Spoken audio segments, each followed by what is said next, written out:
I've been thinking a lot about a CatDog episode I watched. The episode's name? Alone in the World. Yeah, there wasn't any episode named Alone in the World. Or that's what you think. Let's start off with a story, if you will. When I was a little girl, my favorite channel was Nickelodeon. I still remember it was channel 33.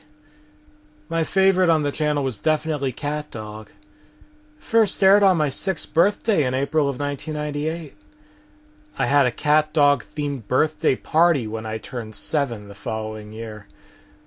I didn't even think about how disgusting the show's premise was if you think about the character, biologically.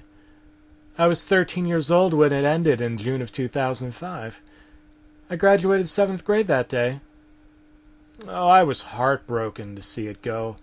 I spent the majority of my life watching the show. But I still got to see reruns. Until they stopped showing reruns when I was entering my sophomore year of high school in 2007. Now that upset me. All they cared about was SpongeBob.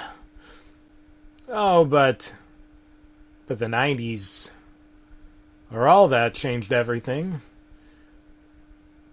When it came out in 2011, before I started my college sophomore year, those 2 hours were all I cared about. Just to see my precious childhood memories of the CatDog. Then it was revamped to The Splat in 2015, extending from 10 p.m. to 6 a.m. This meant that I could watch more of my memories. It was then renamed to Nick Splat in May of 2017. Anyway, sorry for that long and agonizing story. I just had to talk about my nostalgia for a little bit, but we're moving on. So let's find out what that episode of CatDog was, shall we? Oh, it was a late August night in 2017. August 27th, to be exact, because I'll never forget. By then, I'd recorded almost every episode of CatDog.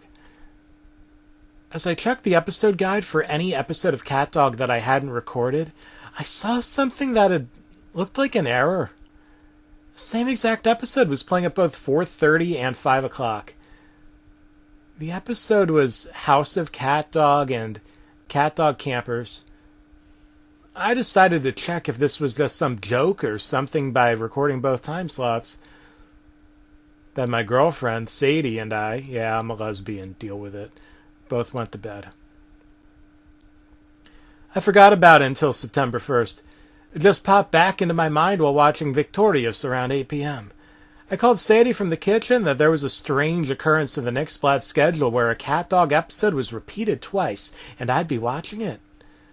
Sadie was well aware that I watched CatDog on a daily basis. She'd usually join me and watch too, because she grew up with it when it came out when she was just 4. She joined me on the love seat with no hesitation. The 4:30 airing was peachy keen, but there was a problem with the fast-forwarding. All of a sudden, the screen went black. I tried to exit out, and it just wouldn't work. Sadie got really creeped out around TVs because she used to have nightmares of Nick Jr.'s face popping up on the TV when the TV was off, going, "Brr, brr, brr." I comforted her because she still gets that paranoid feeling every now and then. The recording came back on, and I fast-forwarded it like so. Oh, there was nothing wrong with it. But there was something clearly wrong with the 5 o'clock airing. Once I selected it, it was already into the theme. As always, Sadie and I sang the theme song. Once it was over, Nick Splat font came up saying, "Warning. This contains content unsuitable for ones that don't want their childhood to be ruined. We at Nick Splat apologize in advance." That was really weird. I mean, they weren't this depressing. Also, ruined childhood?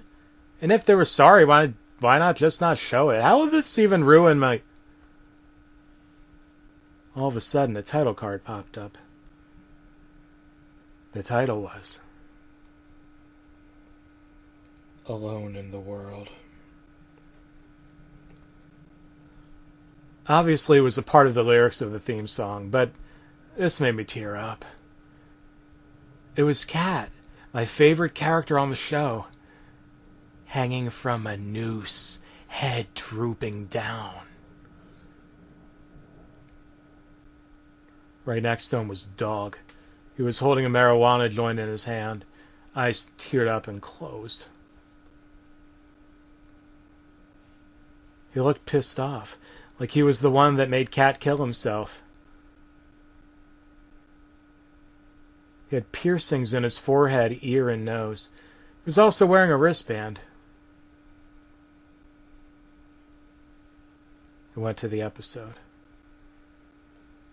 As the date December 18th, 2005 showed up on the top, it started off really brutal.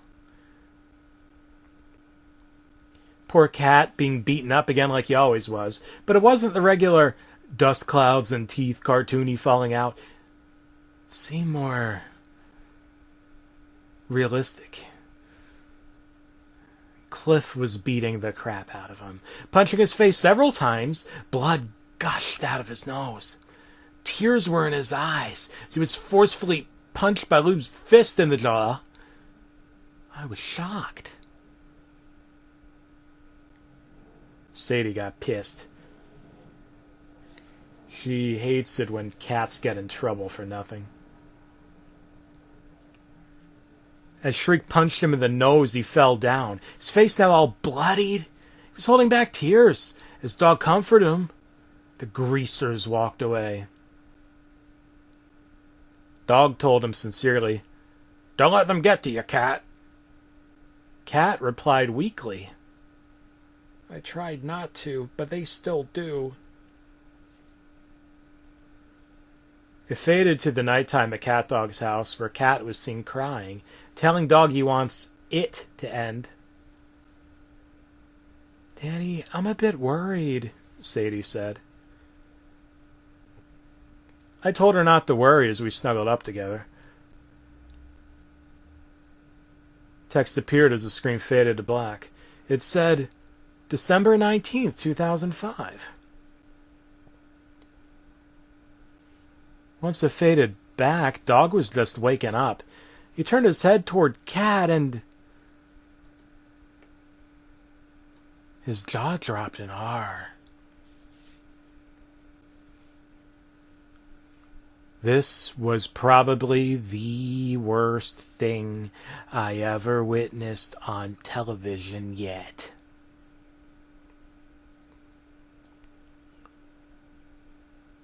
Cat was hanging by a noose, just like in the title card. A suicide note on the right side of the bedroom wall said, "The world beat me down, so I took my defeat and left it. I'm sorry. Goodbye." I started to bawl my eyes out. Sadie had to cover my mouth to avoid waking up the children in the downstairs apartment. I looked at the TV and just found Dog crying as well. It was much harder for him. That was his brother he was connected to since the day of their birth. When it transitioned to the date December 25th, 2005, Dog now had legs and a tail. He was holding a bouquet of flowers and a grave stood in front of him. It showed that it was Cat's grave, of course. On it said, "R.I.P. Cat, the most trustworthy person I knew. April 4th, 1971 to December 19th, 2005.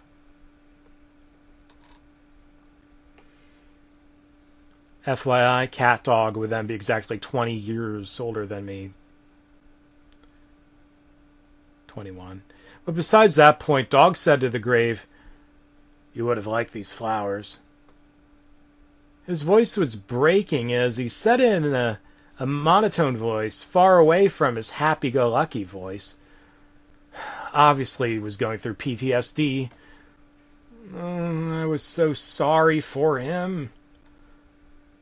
The screen then faded to the date December 31st, 2005, where Dog was sitting alone on the couch. Counting down from 10 could be heard on the TV, but there was only one TV there. Dog wasn't counting down, and once it got to 0, he said, "Happy New Year, cat. Love you with all my heart."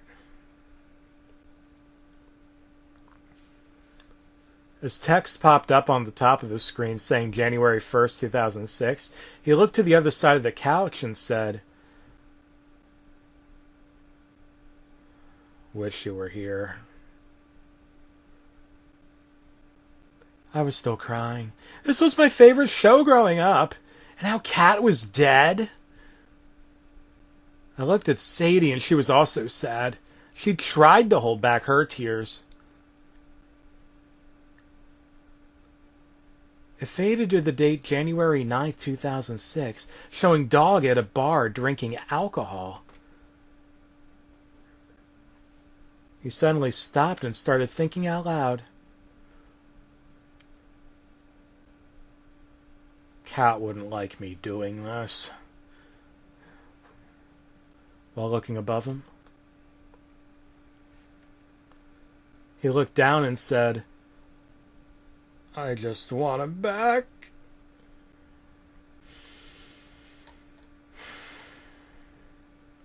He started to sob. Yeah, I know they warned me, but this was just so depressing to watch. I also want to know how Nickelodeon would ever let anyone committing suicide be on their channel. Pigeon Man on Hey Arnold didn't get away with it. The date changed to January 11th, 2006, where Dog was cutting himself. I was really scared because I was actually someone who did cut themselves when stressed. Sadie was the one who helped me stop cutting in college. Love you, Sadie. He said, "I can't, but I need to." And he cut through his flesh, screaming in agony. Sadie cringed at this. She hates when people self-mutilate. That's the reason why she stopped me from cutting myself. The date came on as January 12, 2006, where Dog now had multiple cuts on his arm and was saying in a lower voice, sort of like SpongeBob in a monotone voice, "Need to, want to, have to." Over and over again. He cut himself once more. Blood oozed out as he screamed a SpongeBob-like blood-curdling scream. Sadie squeezed me hard, having a panic attack at the screaming Dog. She was crying as he did so. I hugged her too and told her that I'd keep her safe. She felt much better when I said that. It then changed to the date January 14th, 2006, where Dog was drinking alcohol again. He was repeating the same "need to, want to, have to," over and over again.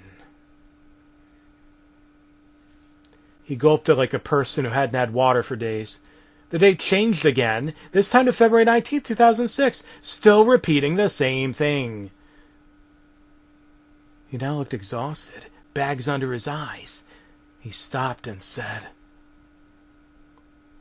"I don't need this anymore," and walked off. The date then switched to March 17th, 2006, where Dog was seen looking out the window. He reached for the blind, still staring at the window.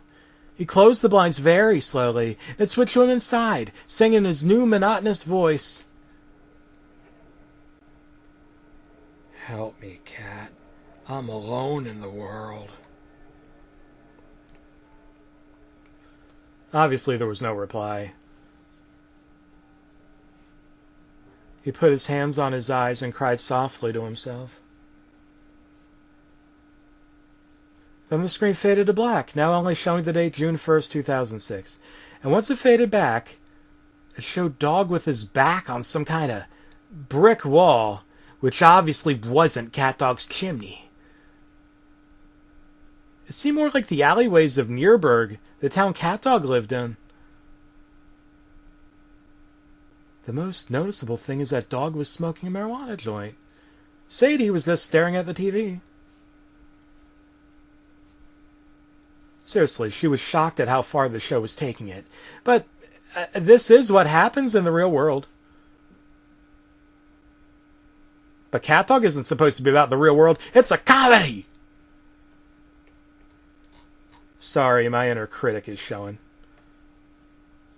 Dog said, "I'm really sorry, Cat, but I can't live without you unless I do this." He put the joint back in his mouth and started smoking it again. It changed to the date July 7th, 2006, where Dog now had the same ear piercings and wristband that he had on the title card. He looked pissed off and said, "You can't be dead." As he cut himself again, he repeated, "You can't." I started to hug Sadie again because she was getting a bit panicky. The date then switched to August 27th, 2006, where Dog seemed to be at the bar with 2 other people hanging out with him. They seemed to be having fun, and that was making Dog jealous. One of them made some kind of joke, but it was muffled out by loud conversations going on in the background. They started to laugh, and the one who told the joke elbowed Dog in the arm. Dog hesitated and then plastered a fake smile on his face. He fake laughed as well. He then looked the other way and growled.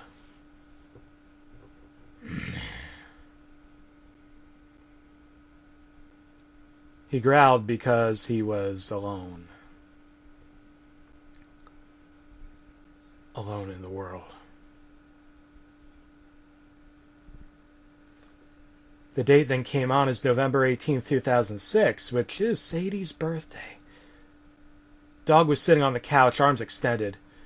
Winslow, the jackass mouse that lives with CatDog, came out of his little mouse house. Winslow cackled like a witch and taunted Dog, saying, "Man, Dog, you're a mess." Dog took out his knife and replied, "Keep saying that shit and you'll end up like my arms." Winslow was about as shocked as Sadie and I were. Dog was cussing in a show meant for elementary schoolers. Winslow was obviously pissed, but it was his fault for fucking around with Dog. He went back to his little mouse house and then came out with a suitcase. He said, "Whatever. I'll come back when you're not a mess." When Winslow was finally off screen, Dog rolled his eyes and said, "Yeah, and go fuck yourself for saying that shit." I just felt terrible for Dog. He was never going to be the same after losing Cat. Then the date changed to December 19th, 2006, 1 year after Cat killed himself. Dog was putting a bouquet of flowers on Cat's grave. After it was finished, he ran away. Then changed to him on the sofa, smoking more weed. He looked to his left to see a picture of him and Cat side by side. The picture was dated as August 8th, 1997. Dog teared up and said, "Even though I might be losing control." He paused and then said, in probably the lowest voice I've ever heard Tom Kenny do, "I won't forget you." The date then changed to January 1st, 2007. Dog was watching the ball drop again with an angrier expression. Once it got to 0 this time, he said, "I don't need this shit." Damn! Dog was swearing like a sailor. It then changed to the date November 22nd, 2007. I think it was Thanksgiving. That was more than 10 months later. Dog was looking at the same picture and said very solemnly, "I am not thankful. I have nothing left."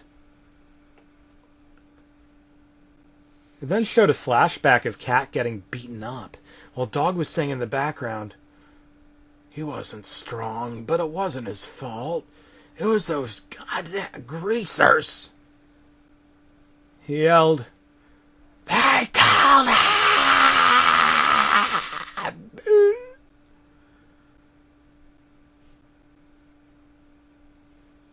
Dog let out a large roar, screaming like he did when he cut himself.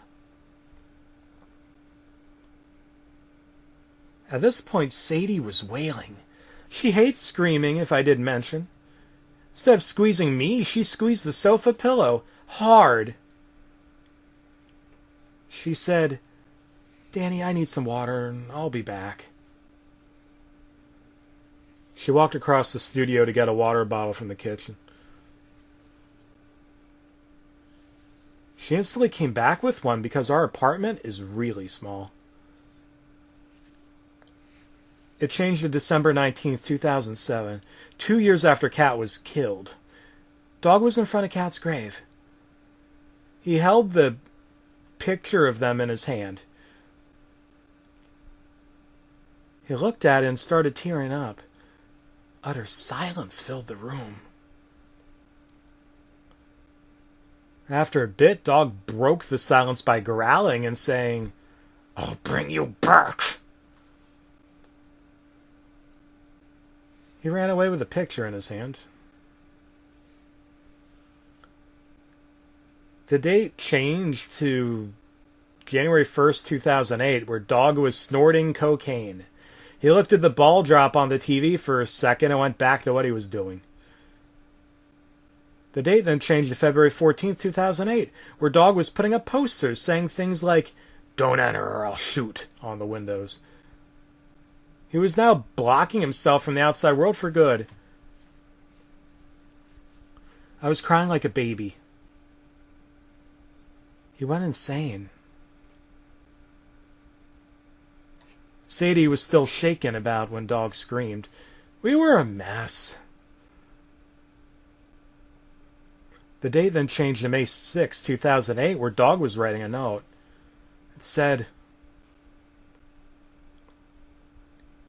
"Why should I live in a world where the only person I live for is dead?" He stuck it on the bedroom wall. He held the picture of him and Cat in his hands, and he said, "Don't worry, Cat. I'm coming back to you." The date then changed to May 7, 2008, where Dog was standing on the top of the house, arms extended. He said, "This is the see you again, Cat." He fell forward and I wailed again. Sadie had to cover my mouth again. I was sobbing. Not only had Cat committed suicide, but now Dog as well. My childhood had officially died. The characters I grew up with had died. And they did it to themselves.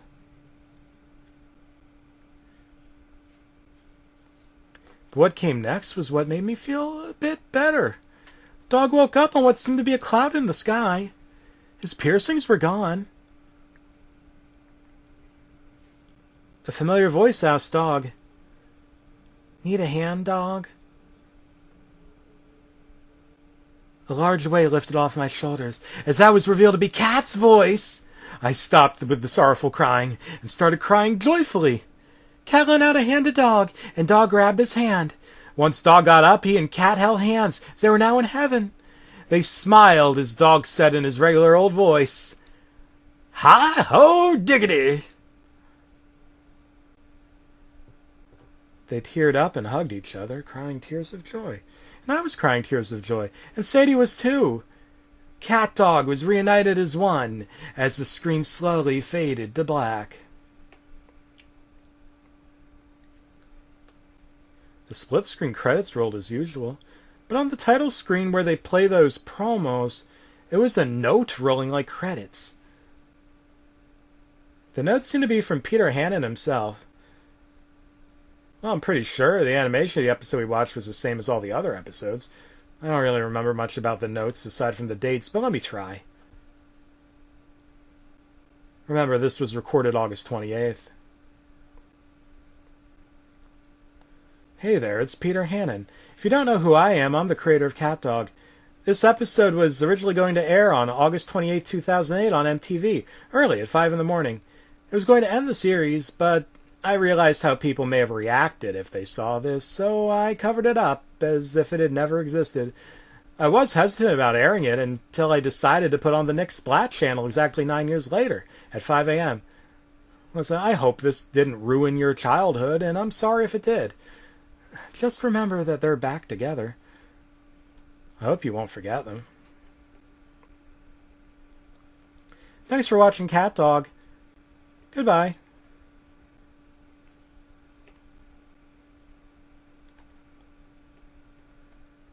The rest of the recording was just commercials. There weren't even any of Nick Splat's promos. Just commercials. They all repeated like 4 times each. I made it easier by fast-forwarding it. After the very long commercial break was over, I stopped fast-forwarding. Another episode of CatDog started. Fortunately, it was normal. Once the episode started, the recording ended. I decided to keep it. Sadie got up off the couch and said, "I'm going to make some chicken and rice. Want to help me?" I said, "Sure, just give me a moment." I went to mine and Sadie's room and opened the box of my old toys in the closet. I reached for my old CatDog plush I got on my 7th birthday, and I gave it a big hug and kissed both cat and dog. And I told them,